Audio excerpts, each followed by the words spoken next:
les amis, bienvenue, welcome avec Taskiller85, j'espère que tout le monde va bien, restez à l'écoute. Aujourd'hui, j'ai testé pour vous un must-have, un truc de fou, pas cher, qui marche bien, bref, j'ai testé pour vous aujourd'hui un projecteur portable de chez Yaber, le T2.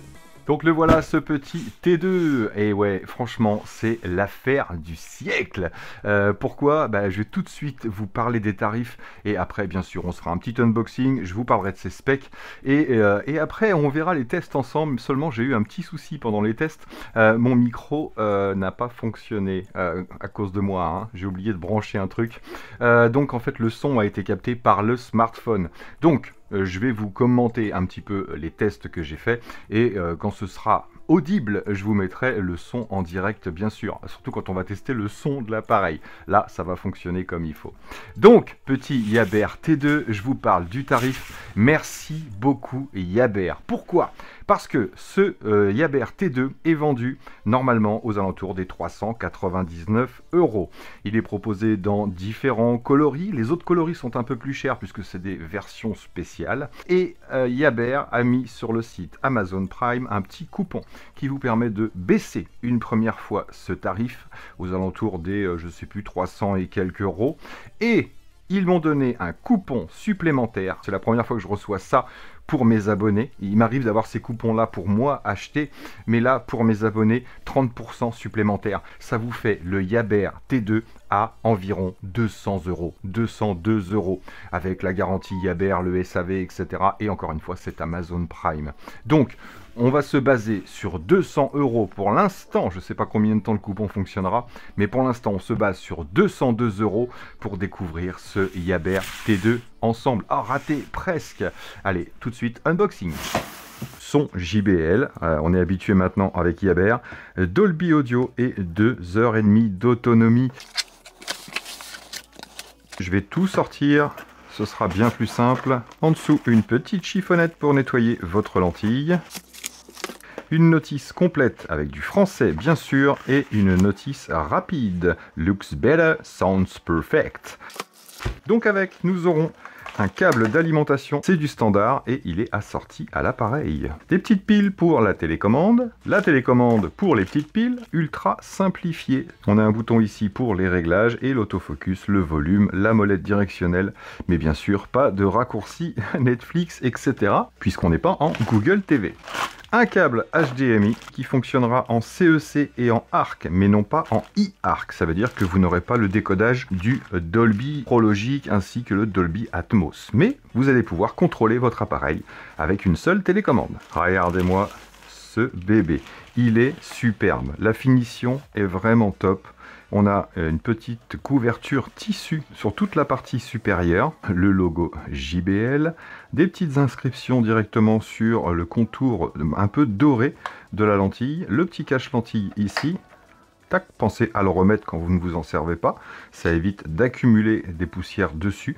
Les poussières ne peuvent pas rentrer parce que la lentille est scellée sur cet appareil. Dessus, on a notre petit bouton de mise en route ici, ainsi qu'un petit logo NFC. Ici, nous avons la ventilation puisque les haut-parleurs sont de chaque côté de l'appareil ici en 2 fois 8 watts. En bas, on va avoir les petits capteurs pour l'autofocus et le keystone, le recadrage. En dessous, on a une fixation 1/4 standard pour pouvoir le mettre sur un trépied si besoin et des petits tampons silicone antidérapants. Et on a même celui-ci antidérapant exprès pour pouvoir le pivoter sur l'arrière. Vous allez voir, la prise d'alimentation standard, le transfo est donc à l'intérieur. Sur l'arrière, la ventilation, la sortie de ventilation. Au niveau du panneau de connectique, on a la cellule pour la télécommande, le petit LED ici qui est rouge quand il charge et bleu quand il est chargé. Une prise USB qui servira à alimenter un dongle par exemple, mais qui ne suffira pas pour recharger un smartphone. Et bien sûr, on pourra y brancher une clé USB ou un disque dur. La prise HDMI, donc ARC spécifiée comme je vous l'ai expliqué, la sortie audio 3.5 et une prise Ethernet. Mais il est équipé du Bluetooth et du Wi-Fi 6. J'en viens à cette partie principale qui est pour moi super importante et intéressante. La poignée qui est suffisamment résistante, comme vous pouvez le constater, ça ne bouge pas tout seul, avec un gros pad en silicone ici. Donc non seulement c'est hyper confortable, mais ça va également permettre d'ajuster la hauteur de votre projecteur. Regardez, Hop, tout simplement en le positionnant sur la poignée. Je trouve ça très intelligent. Niveau dimension et poids, il mesure 16 cm et demi sur 14 cm par 29 cm de haut et il pèse 2,4 kg. Donc, niveau design et ergonomie, c'est franchement un des plus sympas que j'ai eu à tester jusqu'à maintenant. J'espère que ça va fonctionner aussi bien qu'il est joli. Alors le toucher, c'est pas du plastique basique, c'est une sorte de plastique très doux, presque mélangé avec du silicone. Pareil pour la poignée, on a ici ce gros renfort silicone également qui va faire office de cale, bien sûr, pour pouvoir orienter son projecteur. Vous l'avez vu, il est vraiment très joli d'aspect, moitié tissu, moitié plastique, des petites touches dorées, des petites touches gravées sur le doré. On se souvient d'Yaber, on a eu le K2S ensemble qui avait fait très fort. C'était un très bon petit projecteur de salon en entrée de gamme. Là, on n'est pas sur un projecteur de salon et il aura quelques inconvénients, vous allez le voir, c'est vraiment spécifique. Par contre, dans sa catégorie, c'est une tuerie. Donc il n'est pas équipé d'Android ou de Google TV. Il faudra absolument utiliser un dongle ou une entrée avec un disque dur pour pouvoir, ou une entrée HDMI pour pouvoir lire des fichiers parce que dedans il n'y a pas grand chose. Mais en attendant, des fois il vaut mieux avoir pas grand chose et que tout fonctionne bien. Donc si vous voulez Netflix, YouTube, etc., il vous suffira de prendre un petit dongle, tout simplement, ou si vous avez déjà vous un truc de streaming, ça va fonctionner parfaitement bien. Il est donné pour 450 NC lumens et chez Yaber 450 c'est 450. Ça équivaut généralement à 500-600 lumens chez les autres producteurs. Il fait du 1080p natif, pareil pour ce prix là. Généralement on a du 720p amélioré, on l'a vu il n'y a pas très longtemps. Bref, 1080p natif. Il va interpoler la 4K et il interpole super bien. On va voir ça ensemble un peu plus loin. Un son JBL de 2 x 8 watts. Alors on connaît le son JBL, l'association Yaber JBL déjà sur le K2S. Moi c'est ce qui m'avait plu le plus entre guillemets. Donc là, association avec JBL. Et en plus, ce petit projecteur non seulement va restituer un son JBL, Dolby Audio bien sûr, mais il va pouvoir aussi faire office d'enceinte nomade sans forcément utiliser le projecteur. Donc 2 x 8 watts, c'est pas énorme, mais quand c'est du son JBL, ça marche plutôt pas mal. Donc son point fort, bien sûr, c'est l'autonomie, puisqu'il est portable. 2h30 d'autonomie avec la luminosité à 60% native, comme il est d'origine. Si vous mettez à 100%, vous n'aurez pas 2h30, ou alors vous le branchez tout simplement pour avoir l'autonomie infinie, tant que vous avez de l'électricité chez vous. Donc en cas de coupure d'électricité, vous pourrez quand même vous taper un petit film. Au niveau de la recharge, il faut à peu près 3h30 de charge s'il est éteint. Et si jamais vous l'utilisez, il est en utilisation, vous allez quand même pouvoir le brancher et ça va recharger. Et là, il faudra à peu près 5h30 pour récupérer la charge complète. Donc vous pouvez le brancher, l'utiliser et ensuite le débrancher et continuer à l'utiliser pour le changer de pièce ou d'emplacement. C'est vraiment top. Parfait pour emmener en camping, pour faire un petit truc en extérieur, etc. Ou en balade, c'est vrai que c'est le top. Voilà, c'est pas une batterie portable, vous n'allez rien pouvoir recharger avec, mais en attendant, il fonctionne tout seul. Tiens, j'ai un petit pense-bête là pour tout ce qu'il accepte comme format. Clé USB, donc FAT32 NTFS et non-exFAT. En image, il prend du JPEG, du PNG, du bitmap, du JPEG. En audio, du MP3, AAC, LPCM, APE, FLAC, OGR, AMR. Et en vidéo, MP4, MKV, WMV, 3GP, MPG, VOB. Bref, j'ai pas galéré. Il a lu tout ce que je lui ai envoyé. Donc est-ce qu'à 202 €, ça vaut le coup? Eh ben, on voit les tests ensemble. J'ai commencé par la mise en route, c'est assez rapide puisqu'il n'y a pas de support à lancer, Google TV, etc. Donc c'est assez rapide. La distance minimum va être de 1 mètre pour un écran d'environ 90 cm sur le test. Si vous le mettez à moins d'1 mètre, vous ne pourrez pas avoir un focus net. L'autofocus se fait assez rapidement, j'ai pas été embêté à ce niveau-là. Et pareil, à 1 mètre, il est fait pour être en face d'un mur. Si vous le décalez, à 1 mètre, il fera pas la correction trapézoïdale. Son espace, en fait, vu qu'il est au 1,25 unième au niveau du rapport, du ratio d'image, c'est entre 1 mètre et maximum 3 mètres, 3 mètres 20, on va dire, pour un écran un petit peu inférieur à 3 mètres selon moi. Donc c'est pas l'engin pour un home cinéma à la maison avec un écran de 3 mètres 50 ou 4 mètres, c'est clair. Donc là nous sommes à 3 mètres de distance pour un écran d'environ 2 mètres 80. Donc il calcule plutôt bien. Il est équipé d'un accéléromètre, c'est-à-dire que si je le tapote comme ça, hop, automatiquement, il va recalculer. Donc bien sûr, pareil si on déplace. Ça c'est plutôt intéressant. Tac, et il refait son calcul assez rapidement, ma foi, et on peut même ajuster en fonction de ce qu'on veut avec la télécommande. Si on le met sur le côté maintenant, donc je vais lui placer un angle comme d'habitude d'environ 25 degrés. Je le place sur le côté, sur le bord de l'écran. Qu'est-ce que ça donne?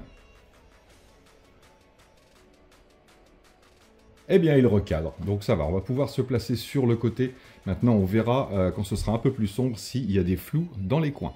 En tout cas, il travaille bien. Par contre, on voit que la luminosité, c'est pas vraiment son fort. Donc en plein jour, c'est pas vraiment l'appareil qu'il vous faudra. Donc voilà ce que vous aurez dans le menu. Donc là, bien sûr, on est dans une pièce beaucoup plus sombre, c'est beaucoup plus net.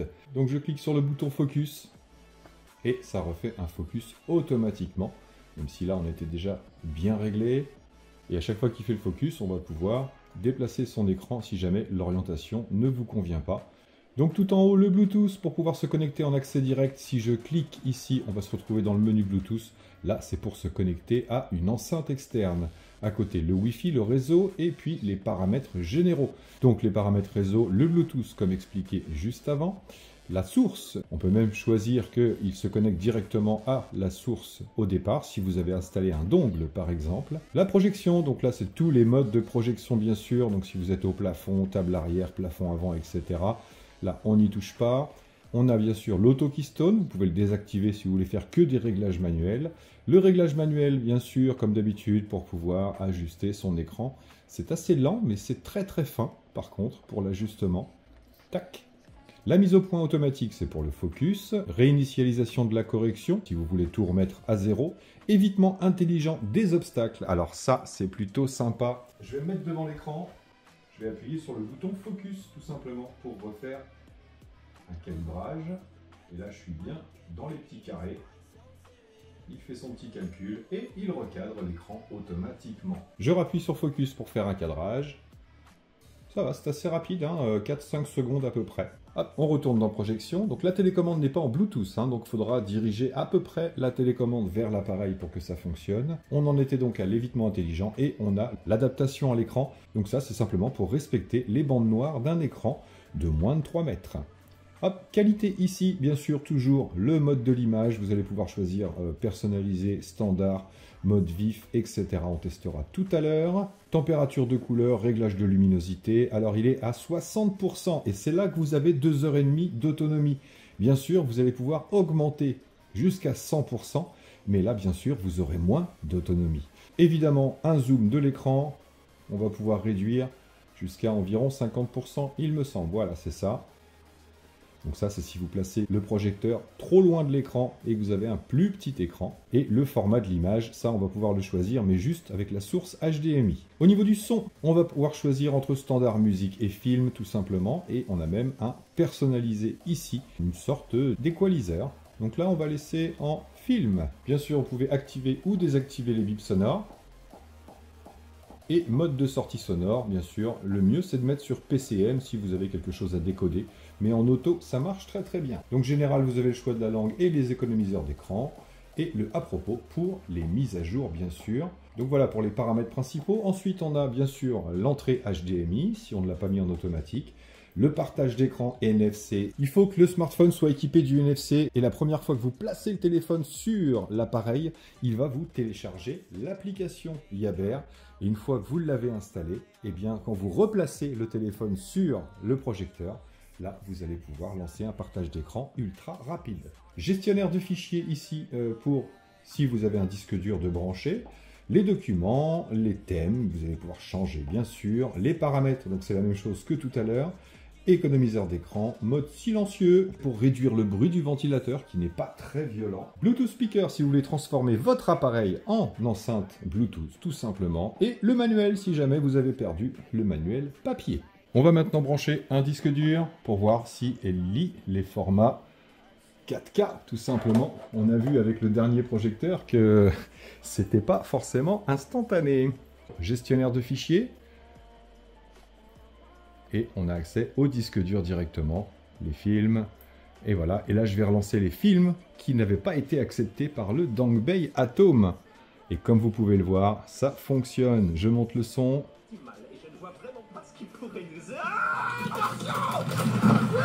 Et ça fonctionne bien. Vous voyez, la résolution est quand même plutôt correcte. Hein. Je reviens, on va essayer un autre qui ne fonctionnait pas. Hop. Et là, ça fonctionne directement. C'est vraiment ultra rapide. Et enfin, un petit dernier. Et là, je précise qu'on est vraiment en format 4K. Je monte un petit peu le son.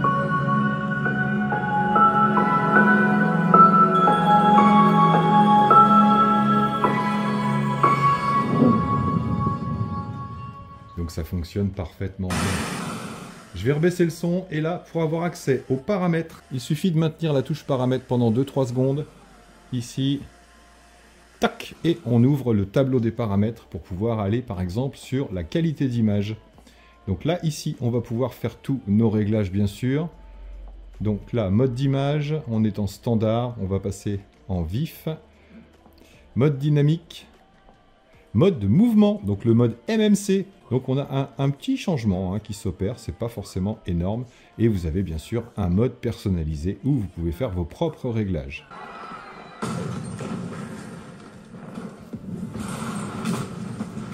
Donc, fichier 1080 et 4K validé. On va maintenant rentrer une source HDMI. Donc là, je branche mon PC, tout simplement.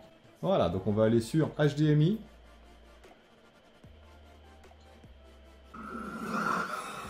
Allez, on est au max. Là, sans problème. On verra si on a de la saturation.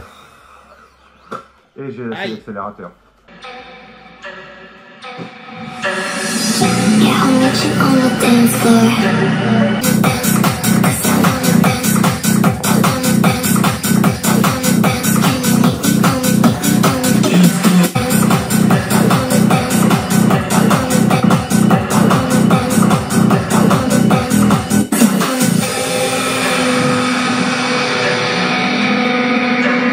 Donc ouais, plutôt sympa, comme avec le K2S, le son JBL est vraiment bien rendu et on n'a pas de saturation. Pour un 2x8 watts, c'est plutôt pas mal.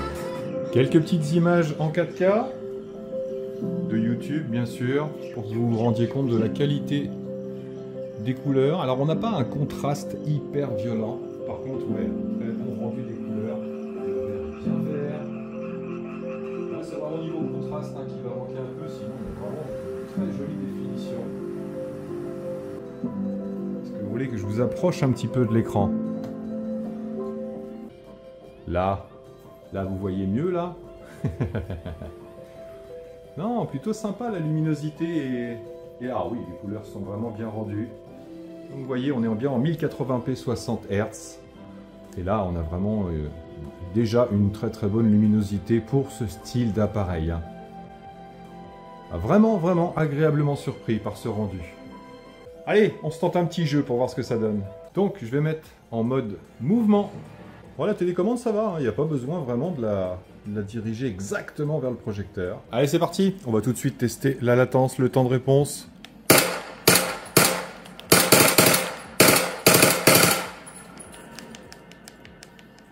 Ça va, ça reste apparemment jouable.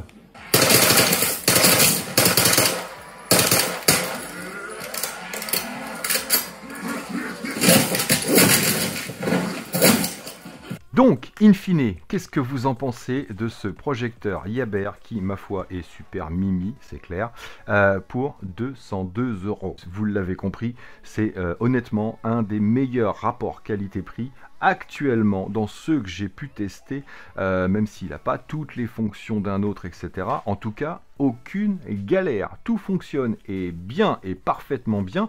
Pas déçu par le rendu de l'image parce que je m'attendais pas non plus à un truc de fifou. Mais franchement, très très bon rendu, encore une fois, pour ce tarif-là. Et j'adore l'esthétique, la qualité. Je trouve qu'ils ont vraiment bien fini le produit. J'aimerais vraiment que vous puissiez le toucher parce que c'est une sensation vraiment... On a l'impression qu'il est presque siliconé de partout. Lifting et tout. Il n'a pas des grosses lèvres. Bref, super agréable et très très mignon. Et encore une fois, le principe, c'est qu'il puisse être portable. Donc ça va être son gros plus. On va pouvoir le balader, le mettre en extérieur. Moi, j'ai fait 2-3 tests là parce que entre deux averses, c'est pas évident. Je vais pas aller camper juste pour le tester, mais en extérieur, voilà, faut attendre que la nuit tombe et vous n'aurez pas un écran, encore une fois, de 3,50 m ou 5 mètres comme on a fait avec beaucoup, avec le K2S par exemple. Là, on va être limité à 3 mètres maximum. Par contre, c'est hyper portable. Voilà, vous le déplacez, vous le mettez où vous voulez, vous bougez, vous l'emmenez avec vous. C'est vraiment son principe de base. Je suis allé le mettre sur l'étagère de la chambre et comme je suis à environ 3 mètres de distance du mur, 3 mètres, 3 mètres 50, non, ouais, un petit peu plus, j'ai dû zoomer un petit peu puisqu'on peut réduire la taille de l'écran, mais ça fonctionne parfaitement bien. Et encore une fois, voilà, pas besoin de passer un câblage, etc., etc. Et si vous avez un dongle sur l'arrière, la prise USB suffit à alimenter le dongle, puisque certains, il faut une prise USB. Ben voilà. Franchement, sa portabilité, c'est son plus gros point, juste après son design, que je trouve super joli. Après, on n'aime pas le style colonne, mais perso, j'aime beaucoup. Donc voilà, c'est ça en fait, c'est la portabilité, c'est son design, sa finition, sa rapidité d'exécution. Il est simple, mais efficace. Donc ça, c'est le principal pour moi.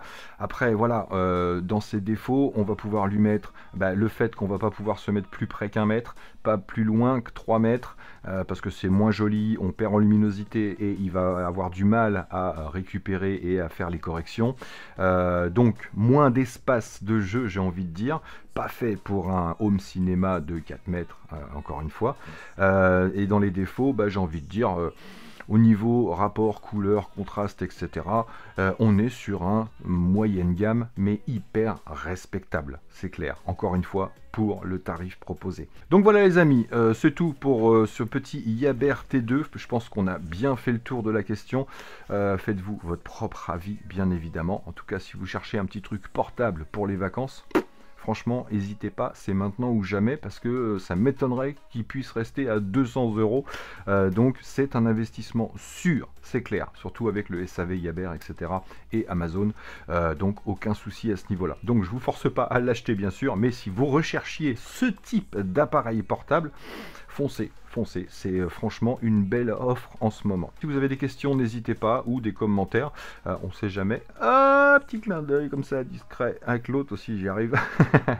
Et puis voilà, c'est tout pour aujourd'hui. J'espère que cette petite vidéo vous aura plu. On se retrouve samedi sur un vélo.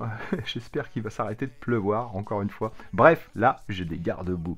Allez, merci à tous d'avoir suivi, merci encore à vous d'être là. Et moi là-dessus, il ne me reste plus qu'à vous dire surtout, portez-vous bien, prenez soin de vous et des autres, et à très bientôt dans mes vidéos. Allez, ciao ciao. Ouais, je l'ai refait.